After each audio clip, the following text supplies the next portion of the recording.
I can't even buy a chair. Thomas, your mom froze the card.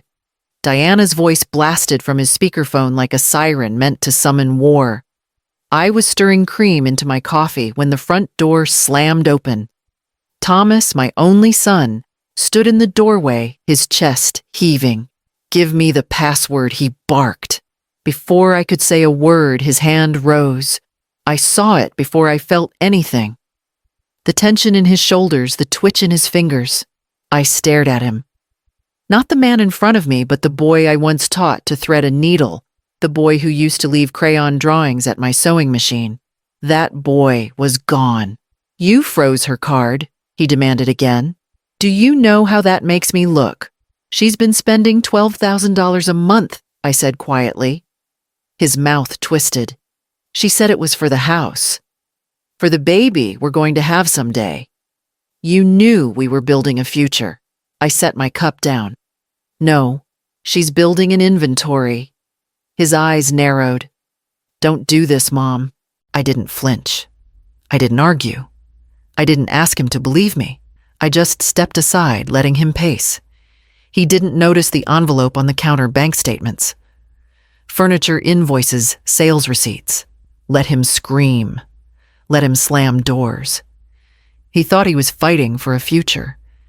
He didn't realize she'd already sold most of it out from under him. When he left, the room echoed with silence, broken only by the soft drip of coffee down the side of my mug. I picked up the envelope, slid it into the drawer, and locked it. That's when I reached for my seam scissors. Not to cut fabric, but to slice the last thread tying me to denial. My sewing room was once the most joyful corner of the house. Light pooled through the window just right, hitting bolts of satin and lace. The room smelled of starch and thread and sometimes talcum powder. Over the years, I stitched wedding gowns that made mothers cry and veils so delicate they seemed to float. Thomas used to sit cross-legged in the corner, scribbling castles and capes in his coloring books, while I pinned hems. He'd hum nonsense tunes, hand me spools, and call every ruffle a storm cloud. But the day Diana stepped into that room, the air changed. She touched my fabrics like they were napkins. "Sweet mama," she'd say, "all breath and warmth, we're going to take care of you real soon." She said it like a promise.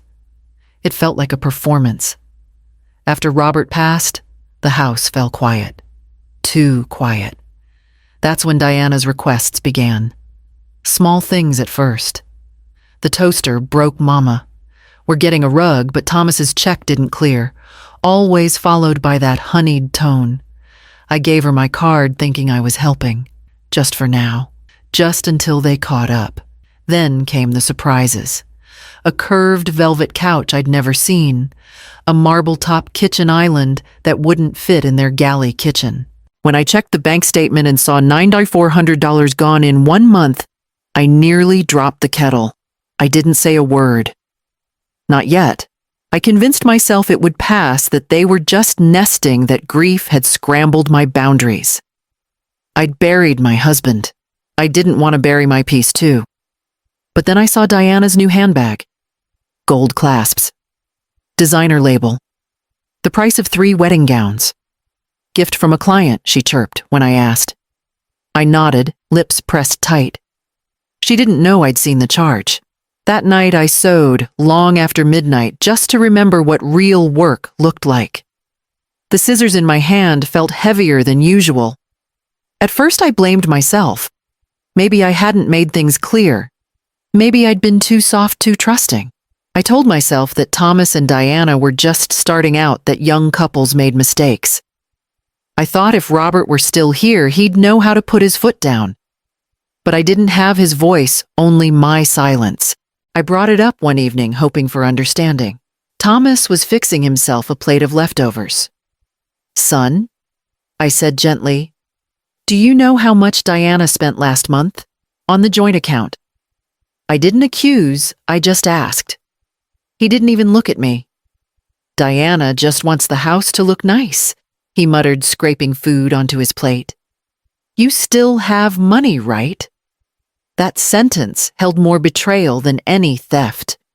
You still have money. As if that made it fine. As if I were a vault instead of a mother.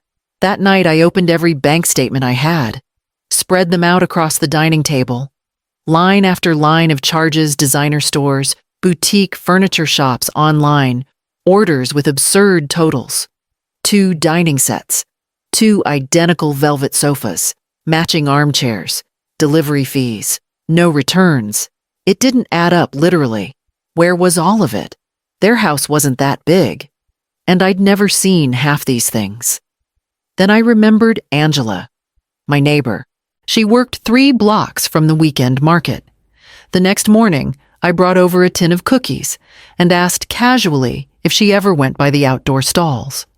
She leaned in. "I've seen your daughter-in-law there," she said quietly. "She sells brand new furniture out of the back of her SUV. Told the vendor next to me she gets it wholesale." I smiled politely and nodded like I didn't feel the world tilting under me. That night, I looked around my house. The threadbare curtains, the coffee table with one leg shorter than the rest, and felt the lie closing in. Diana hadn't just taken my money. She'd turned me into the supplier of her side business. And she didn't even leave me a receipt. Diana came for lunch that Friday, wearing a silk blouse I'd never seen, and perfume thick enough to stay in the hallway long after she passed. She kissed my cheek and set her purse on the entry bench like always. I stirred the soup slowly, watching her through the reflection in the microwave door. "Sweet mama," she said, digging into the bread basket. "You always make things feel like home." After lunch, she went to check something on her phone in the backyard. I took the chance. Her purse was right where she left it unzipped. Inside, I found a folded receipt, $400 for a facial at a spa downtown. I stared at the number, stunned. I charged $300 for an entire wedding dress, and she spent more than that on a single hour of pampering. I placed everything back just as I'd found it and went upstairs. The drawer in the guest room where they stayed when they needed space had always annoyed me. She used it like it was hers. That afternoon, I opened it with fresh eyes. 10 minutes later, I was sitting on the bed surrounded by evidence.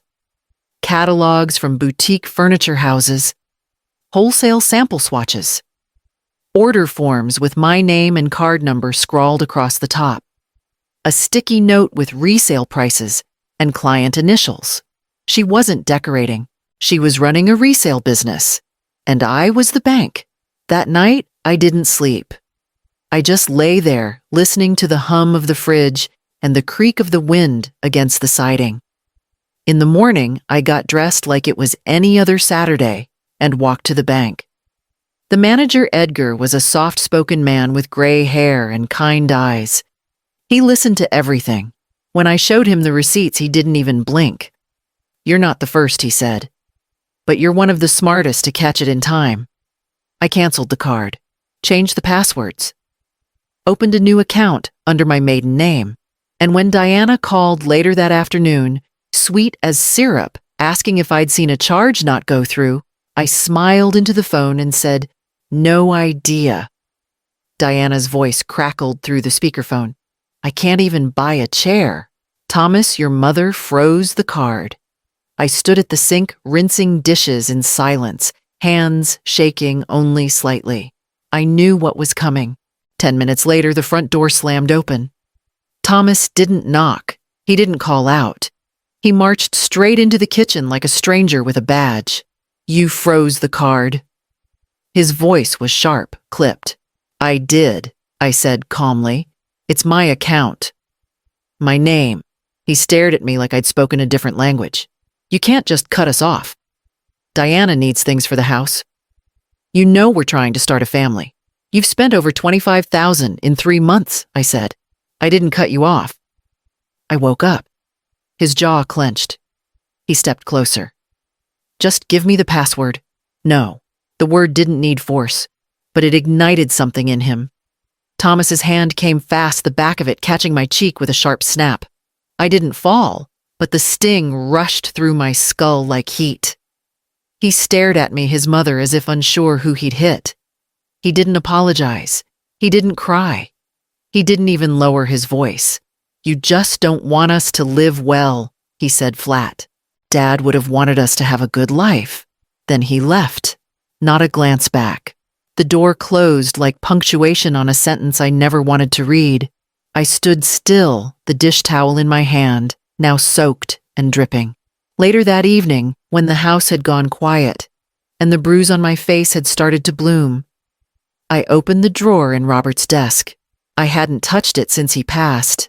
Inside were tax returns, life insurance letters, and the name of the lawyer he trusted most. I took out the folder, ran my fingers across the edge, and knew what I had to do next. They'd taken enough, but they hadn't taken everything, not yet. The receipts led me there.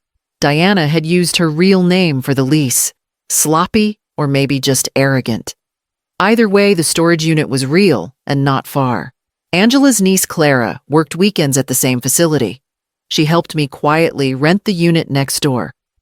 We waited until Diana left one afternoon, her SUV packed light. Clara opened the narrow side panel between the walls just wide enough to peer through.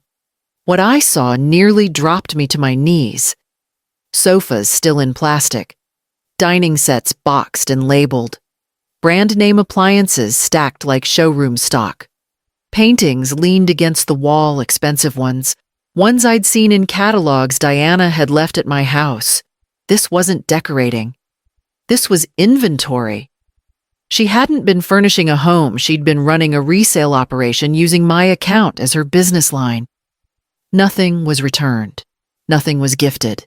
It was all sitting there, waiting to be flipped.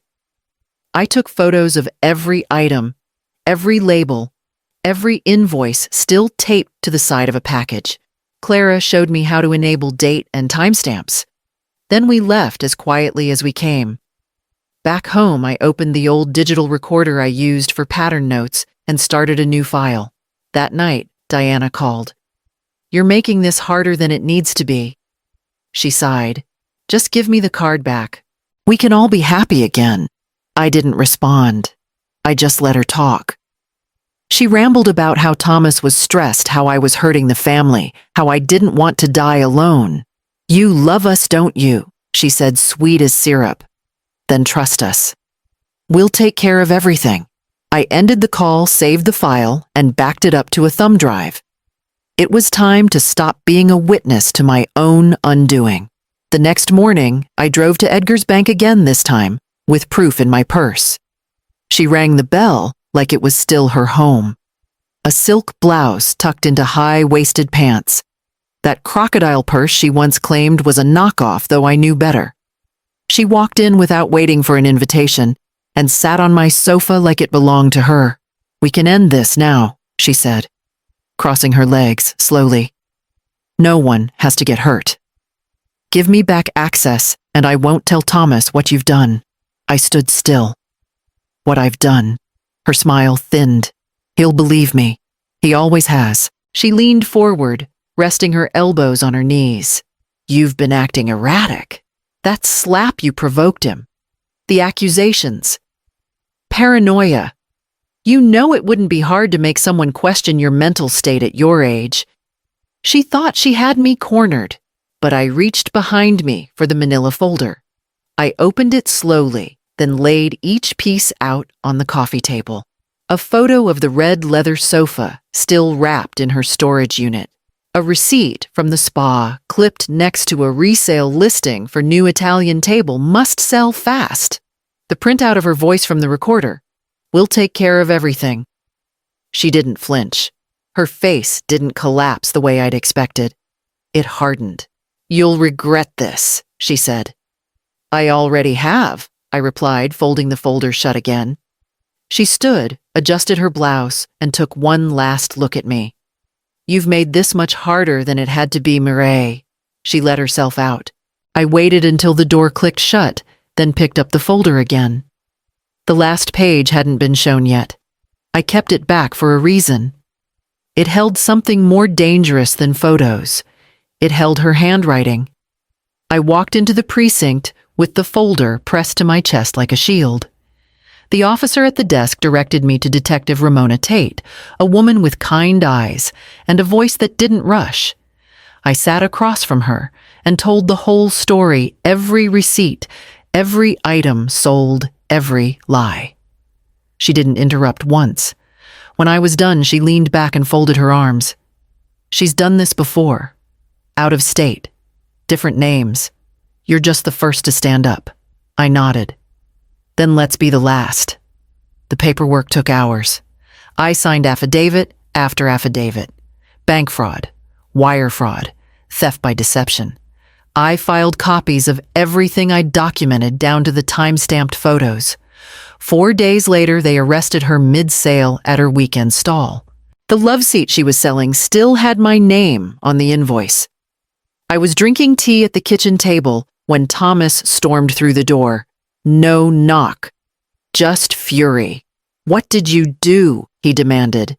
"She said you're framing her. She said you've been losing your grip for months." I said nothing. Just slid the folder across the table. He opened it slowly. His eyes moved from page to page.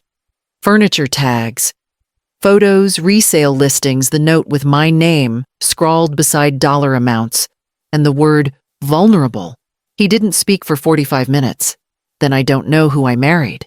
His voice had none of the usual fire, only a hollow ache I recognized all too well. It was the sound I made when I buried Robert. The sound of realizing the life you built was only half real. "She told me it was all for us," he said, flipping through the last few pages. "The house, the furniture. She said you offered."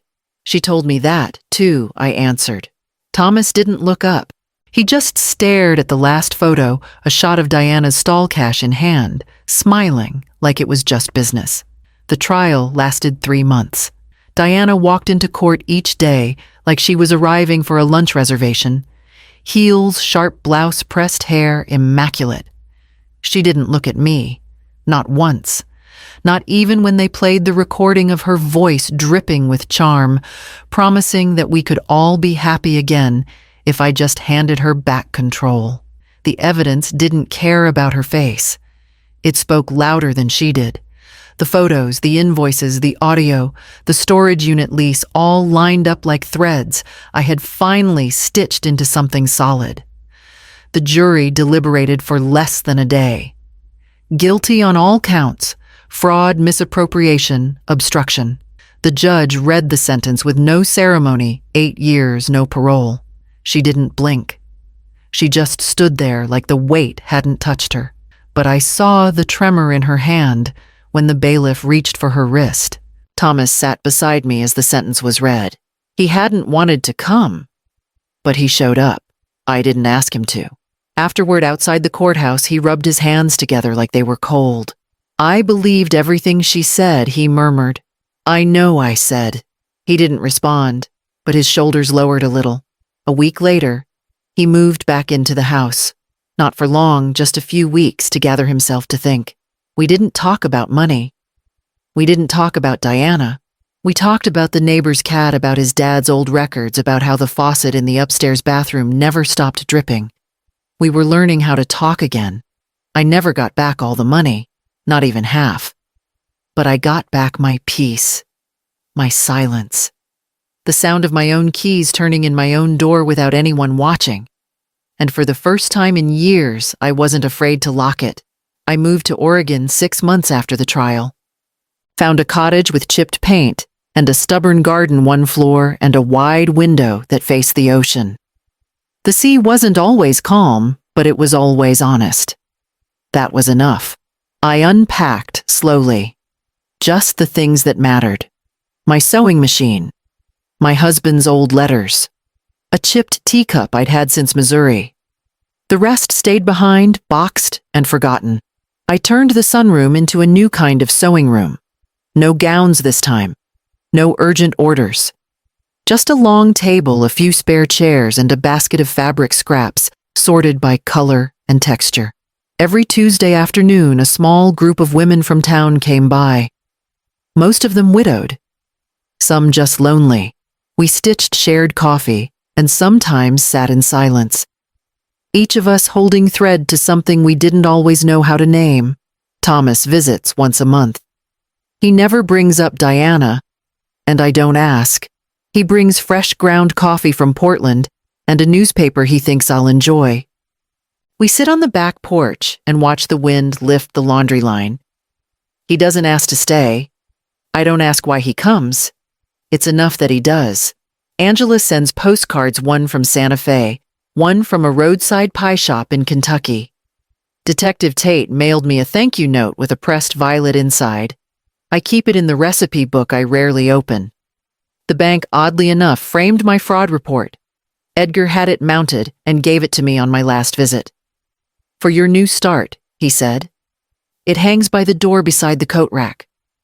No one raises their voice in this house. No one shouts about cards or chairs or guilt. The woman who once screamed through the phone, who used my love like a business, she will never step inside this place. She has no key, no voice here, and I have no need to explain myself ever again. I know the weight of silence. I know the sound of a locked door, and I know what I've earned.